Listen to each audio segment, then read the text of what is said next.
Speaking of loving somebody, I was in an auditorium not long ago. A little lady, about 85, 90 years old, stopped me, and I was all sweaty. I was going to put on some dry clothes so I wouldn't get sick, you know. And she stopped me and she said, "Brother Mo, I enjoy your singing." I said, "Thank you." And she said, "Do you have just a minute?" I said, "Of course I do." She said, "Can I tell you my life story?"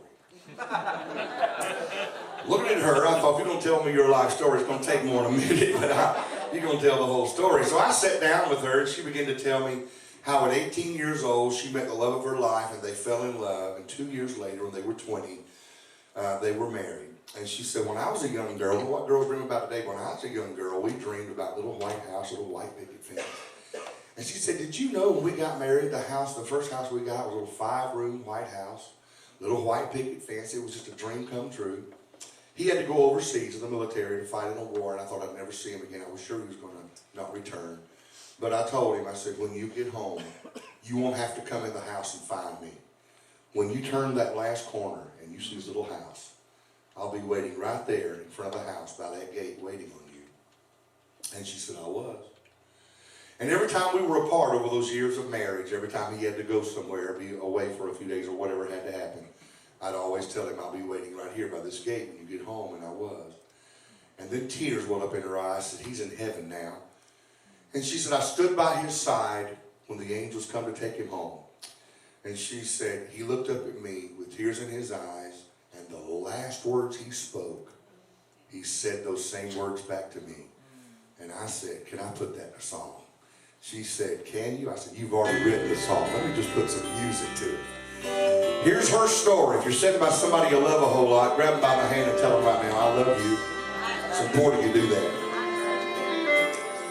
They were married at 20, lived in a 5-room home with a little picket fence around the place.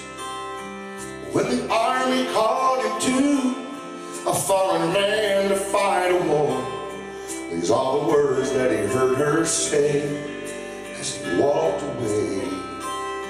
I'll be waiting by the gate when you get home. I hate to see you go out there and face the world alone. Hurry on home, dear, please don't be late. 'Cause when you get home, I'll be waiting by the gate. After 18 months of service, the war was finally won. On the plane ride home, he could hardly wait. But when the plane finally landed, out the window he could see she was standing there waiting by the gate.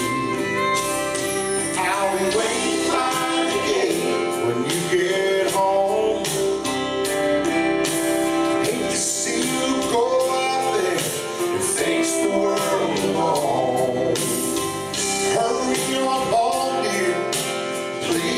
Don't be late, 'cause when you get home, I'll be waiting by the gate. Tears ran down her face, is what she said.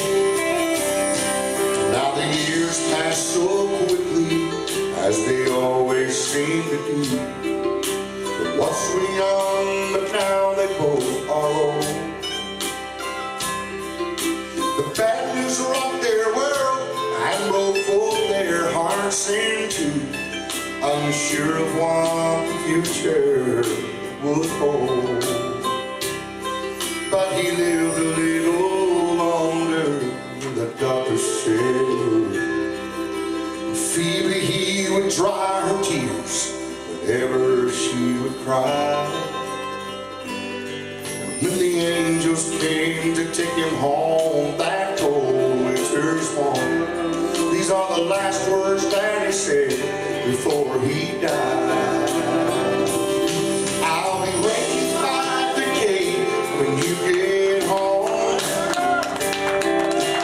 Hate to see you go out there and face the world alone. So hurry on home, dear, and please don't be late. 'Cause when you get home, I'll be waiting by the gate.